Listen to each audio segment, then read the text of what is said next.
So I'm gonna talk a bit about gender in general. And just gonna start by saying something that I think everyone knows. And gender is a social construct, right? So it means it's created, yeah. It's created by and within the societies. So it's normal that when a person leaves that society or when a community moves, the norms it has created will change. That's true, like that has always been true. It has been true for American women artists who went to France in the 18th, 19th century.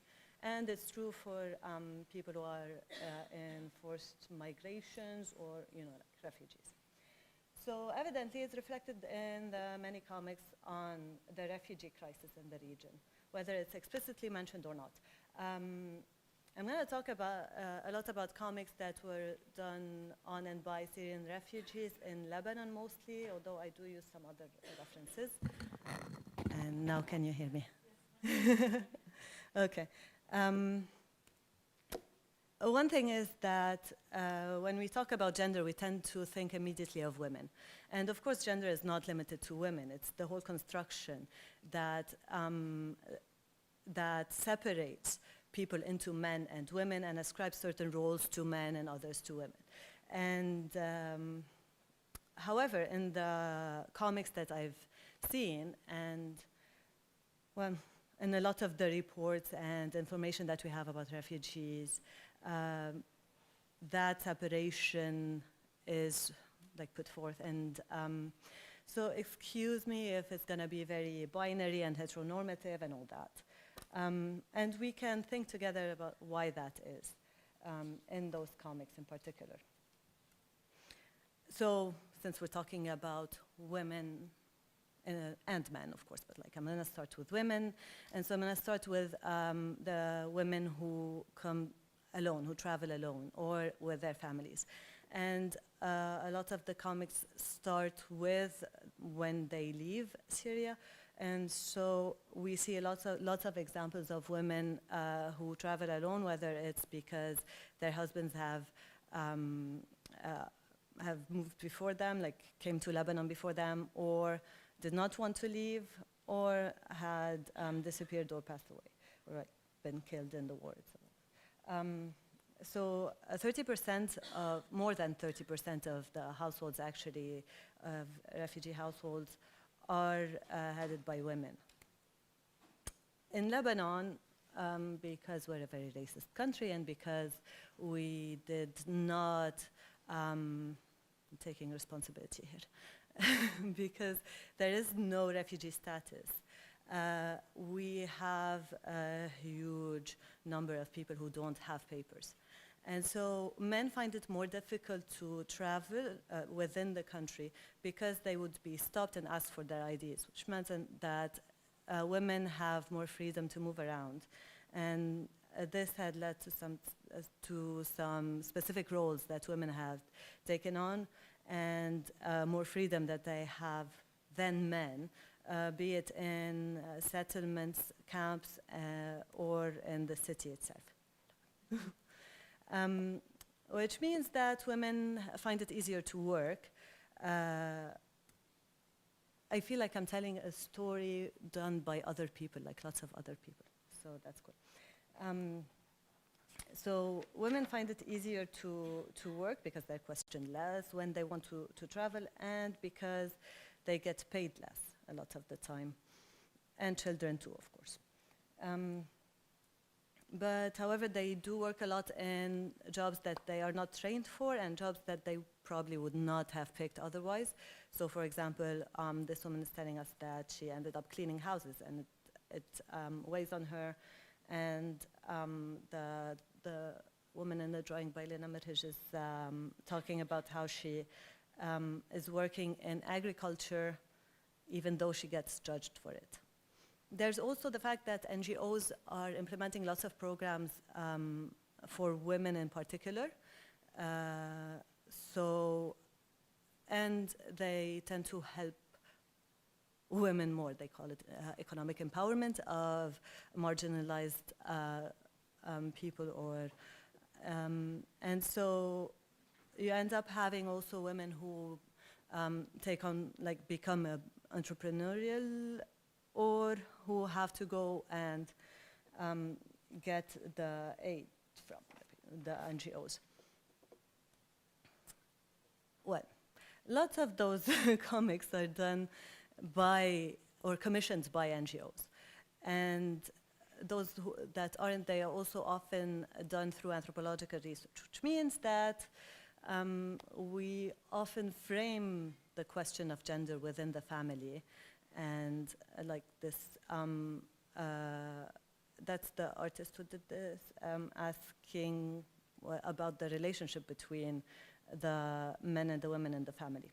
And men tend to have, well, often have negative responses, which reaffirm their control on women and reimagine traditions or the way things were. However, gender norms change all the time, whether it's because of a crisis or just because of time, and like they're always changing.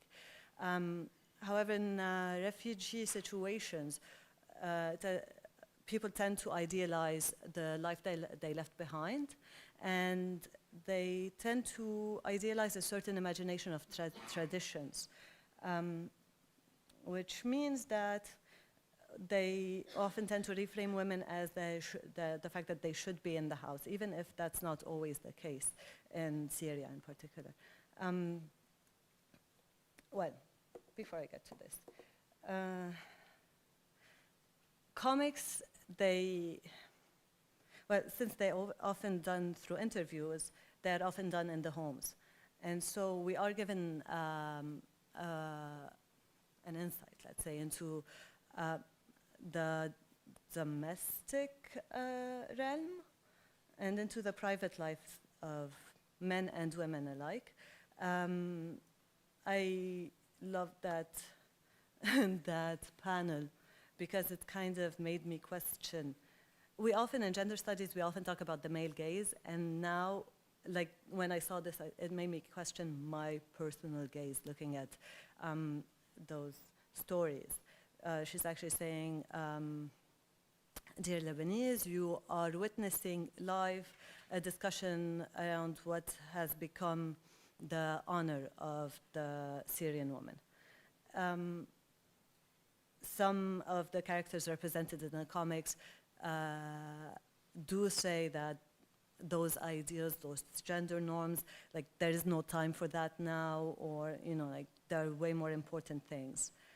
But it also, like being in the house, it also, and drawn, it also gives us, shows us situations that we otherwise would not be invited to see, probably. That photos, for example, would not do. I don't know how you feel about that. I personally don't know how I feel about it. It also shows us men in situations we would not normally see. So we do see men in vulnerable, in vulnerable states. And that's something that Bell Hooks talks about, the patriarchal self-esteem, which is the idea that men's self-esteem in patriarchal societies, which is like all societies basically, comes from like their work bringing in money for the house, like taking care of their families. And as refugees, they are not able to do that. In this scene, we see, in particular, a family where the women are given opportunities to work, and the man struggles with that. The men, in this and lots of other comics, and are kind of confined into small spaces because they don't have that freedom to move. So they're the ones pushed into the house.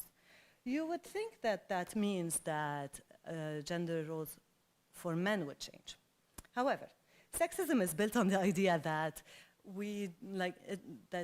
well, capitalist sexism in particular, does not encourage us to look at the underlying problems, but it kind of wants to push women back into the homes and doesn't encourage men in particular to share in the emotional labor.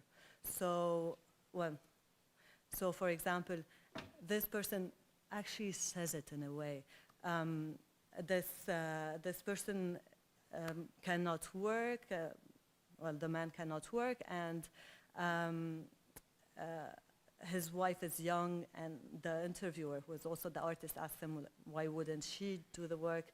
And he says, no, she doesn't want to leave the kids, but it's, and she's actually saying, no, he's the one who doesn't want to do it. Because obviously, the fact that women are leaving the house doesn't mean that the men are taking on their responsibilities. So women are still doing the emotional labor, so for example, taking care of all members of the family, and they're still making the coffee. There is so much coffee making in comics. Whether it's the ones in Syria and the one that's coffee, or the ones done about refugees here. But women are also participating in political life. Not saying that does not happen in their their communities back home, but in the ways refugee settlements are organized, women are taking on responsibilities and taking care of political decisions in the sense that politics is the way we organize our lives together. However, we have to be careful when reading those comics not to generalize what a Syrian refugee is or what the Syrian original gender roles are. And what I'm saying about Syrians, I think it applies to everyone. So for example, there are comics that show us that women who had jobs there. There are comics that are talking about women who are not even married, for example, and the way their lives have changed. I have less than 5 minutes left. A few things we don't see a lot of in comics are, but that are that we know happen are, for example, sex work. So when we talk about women's work, we tend to gloss over sex work in comics in particular, because NGO reports tend to talk about that a bit more, but no real studies. And gender-based violence. Oh, yeah. So this is about actually, in that scene, the community was discussing ways to prevent, the people who want to exploit them. And some of those people, like, for example, this woman who came in with her hijab, like her nizami hijab, like the way it should be. I don't know how to say it in English. Nizami. Well, it turns out that she was actually the head of a prostitution network. So she was coming in innocently, but wanted to recruit vulnerable women. And the fact that there is a lot of gender-based violence, which we tend to gloss over. Lots of those comics are commissioned by NGOs. This is not a comic. This in particular is just like a series of illustrations commissioned by NGOs. I'm going to take 1 minute to do a small advertisement for tomorrow's Women's March. Because this year we're addressing the idea of economic justice, and economic justice is, as we've seen, economy is something that is challenging and heavily affecting and affected by gender. So please join us. Thank you.